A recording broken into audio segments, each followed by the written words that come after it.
नमस्कार। ऐसे एक छोटा सा किस्सा याद आ रहा है अपना मेरा जो खुद के साथ गुजरा है। बहुत पुरानी बात है, आपसे शेयर करना चाह रहा हूँ। तब मैं क्लास 10th में था शायद, राइट। और चूँकि हम बहुत मेरा गांव आजमगढ़ है और हम जब भी कटनी से मध्य प्रदेश से गांव जाते थे तो बनारस से होके जाते थे। आजमगढ़ से हमारा कोई बहुत लेना देना नहीं था। हम आजमगढ़ हमारे गांव के बाद पड़ता है, तो मैं आजमगढ़ कभी नहीं गया था। बनारस उतरते थे हम लोग, जाते थे बनारस से होके ही बस पकड़ते थे। मेरे दोस्त की बहन की शादी थी रायबरेली में, और मुझे लोगों ने बोला कि आजमगढ़ से बस मिलती है और वो बस पकड़ के आप रायबरेली जा सकते हैं। मैं गया, शादी अटेंड की मैंने। चूँकि उस रूट का आइडिया नहीं था, बसों की फ्रिक्वेंसी मुझे पता नहीं थी। आते समय मैंने बस पकड़ी और आजमगढ़ पहुँचते पहुँचते मुझे शाम हो गई। वहाँ से मेरे गांव की तरफ जीप आया करती थी। एक जीप में मैं बैठ गया जो उस तरफ आ रही थी। जीप में चल रहा था, तभी रास्ते में मेरे सामने एक सज्जन बैठे थे। उन्होंने यूं ही पूछ लिया कि कहाँ जाएंगे आप। मैंने कहा खरियानी। बोले पर ये जीप तो खरियानी नहीं जाती है। मैंने कहा तो कहाँ तक जाएगी। बोले चंडेसर में रुक जाएगी, और चंडेसर से गांव दूर है थोड़ा मेरा। मैंने कहा मुझे तो लगा ही जाएगी। बोले नहीं नहीं, चंडेसर तक लास्ट स्टॉप इसका। ठंड का दिन था, मेरा दिमाग काम नहीं किया। मैंने कहा अब मैं उतर के कहाँ जाऊँगा। और चंडेसर कोई बहुत बड़ा ऐसा बस मार्केट नहीं है कि यहाँ होटल्स वगैरह मिल जाए। एक बस वो महाविद्यालय है बहुत फेमस वहाँ का। तो मेरी समझ में नहीं आ रहा, तो वो सज्जन ने नाम पूछा मेरा। मैंने कहा संजय पांडे। पंडित जी कहाँ के रहने वाले हैं। मैंने बताया अपने गांव का नाम, कमरिया का हूँ। बोले मैं एग्जैक्ट नाम नहीं याद मुझे, यादव याद है मुझे। यादव जी थे वो। यादव जी ने कहा कि पंडित जी क्या करिएगा अभी। मैंने कहा महाराज मेरी समझ में नहीं आ रहा क्या करूँगा, कहाँ जाऊँगा। यहाँ मैं चंडेसर में किसी को जानता भी नहीं हूँ, और मैं फर्स्ट टाइम आजमगढ़ से लौट रहा हूँ। मैं आजमगढ़ कभी ज़िंदगी में नहीं आया था, तो मुझे यहाँ की जीप गाड़ियों का अंदाज़ा नहीं था। मुझे लगा ये गाड़ी जा रही है चंडेसर वो बोल रहा था, तो मुझे लगा मेरे गांव साइड जाएगा, ये खरियानी भी जाएगा। बोले नहीं, लास्ट स्टॉप आया, मैं उतर गया चंडेसर में। दिमाग काम नहीं कर रहा था। तो यादव जी ने कहा कि अगर आप बुरा ना माने तो एक बात बोलूँ। मैंने कहा बोलिए। बोले मैं एक शादी में आया हूँ, मतलब बारात में, लड़के वालों की तरफ से हूँ, तो आप चलिए बारात में। मैंने कहा लेकिन मैं किसी को जानता नहीं बारात में। बोले क्या फ़र्क पड़ता है, मैं जानता हूँ ना, मैं आपको जान गया ना, मेरे साथ चलिए।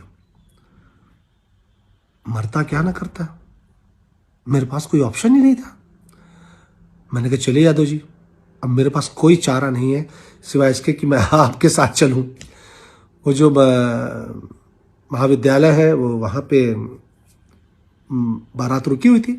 पहले ले गए वहाँ, उन्होंने मुझे बोला फ्रेश हो लीजिए, बारात में चलेंगे। और मेरे से बोले एक काम करता हूँ, मैं एक रिलेटिव को लाने वाला था जो ताकपाट डालने वाला था यहाँ, वो नहीं आया है, तो आप चलिए अब ताकपाट डाल दीजिएगा। मैंने कहा अरे लेकिन मैं कोई रिश्तेदार नहीं। बोले ताकपात दूर के रिश्तेदारों से डलवाया जाता। ताकपात एक रस्म होती है जो दूल्हे का बड़ा भाई डालता है, और वो ऐसे भाई को से वो ताकपात डलवाया जाता है जो कभी जिसका साया भी बहू के ऊपर नहीं पड़ना चाहिए। ऐसा रिवाज है हमारे यूपी में, और जगह भी होगा। बड़ा भाई करता है, लेकिन बड़ा भाई फूफा मामा मतलब दूर के रिश्तेदार को बुलाया जाता है उसमें। तो बोले आप, मैं बता दूंगा ये हमारे मामा के लड़के हैं, आप रिश्तेदार बन के चलिए, ताकपात डाल दीजिएगा। वो लड़का जो आना था वो आया नहीं है। मैंने कहा चलिए। मैं तैयार व्यार हुआ, गए दौर पूजा में, बढ़िया मिठाई उठाई खाई बढ़िया अच्छे से। बोले बैठिए, शादी शुरू हुई। बोले अरे आयल हुआ भाई साहब, हमारे भुआ के लड़का हुए फलाना गांव से, वो ताकपाट डली है। मेरे को सब बता दिया गया, रिवाज वाज ऐसे करना है। मैंने जाके ताकपाट डाला। उसके बाद बोले कि अब आप मंडप पे आपको रहने नहीं देंगे, क्योंकि भसुर उसके बाद मंडप पे नहीं रुकता है। तो बोले आप जाइए और जाके बारात में जनवासी में बैठिए, खाना भिजवा रहा हूँ मैं गया, जाके मुझे थोड़ी देर बाद खाना आया। खाना खा के मैं सो गया। सुबह उठा तो जैसे आँख खुली तो दातुन और लोटे में पानी लेके यादव जी खड़े थे। ब्रश दातुन कर लीजिए और नाश्ता लेकर आता हूँ। फिर मैंने दातुन किया और बेचारे जलेबी कचौरी सब नाश्ता वाश्ता लेकर आए। बोले नाश्ता कर लीजिए और चलिए मैं आपकी गाड़ी पकड़ा दूँ जो आपको गाँव तक भेजेगी। मैं गया, उसके बाद नाश्ता वाश्ता करके गया, वो मुझे लेके गए।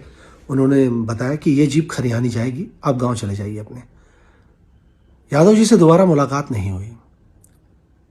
पता नहीं कौन सज्जन थे वो, किसकी बारात थी, क्या था, मगर उस दिन मुझे ऐसा लगा जैसे ईश्वर होता है आपके साथ और एक ऐसे इंसान को भेजता है जो आपकी ऐसे मौके पे मदद करे। अगर वो यादव जी रात को नहीं मिलते तो मुझे नहीं पता मैं कहाँ जाता, कहाँ सोता, क्या करता।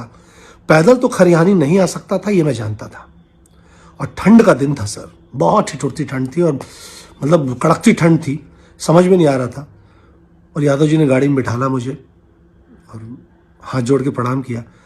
अरे मैंने कहा thank you so much Yadav ji, आप नहीं होते तो मुझे नहीं पता था कि मैं रात को क्या करूँगा। आज भी जब कभी याद करता हूँ किस्सा तो वो शख्स याद आता है मुझे। चेहरा तो नहीं याद है, बट याद है कि एक इंसान ऐसा था जिसने मुझे रात को ठिकाना दिया था।